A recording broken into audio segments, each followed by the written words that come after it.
halk bankasında cevap yapılmayan kreditler, imtiyazlı kreditler, qolaversa yangi kreditlar haqida qisqacha tushuntirib o'tmoqchiman. Bugungi kunda mahalla doirasida ajratlarning, ya'ni oldin imtiyozli kredit olib, keyingi safar ushbu biznesini rivojlantirish maqsadida bank tomonidan juda qulayliklar yaratilgan, ya'ni moliyaviy ommabop degan kreditimiz yoki inklyuziv degan kreditimiz bor. O'sha kreditga yangiliklar bo'ldi, ya'ni foizlar bir qancha tushirildi, ya'ni 1%. Ayollarga oldin 24 edi, 23 bo'ldi, erkaklarga 25 edi, 1% 24 ga tushirildi.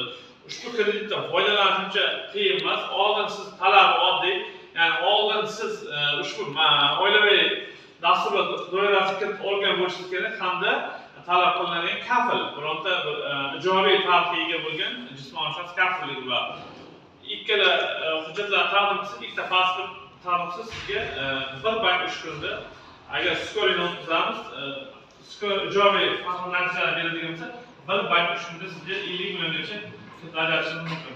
Agarda ma'lumotlar uchun tushunmovchilik boshqa bo'lsa, savol bersanglar aytib beraman.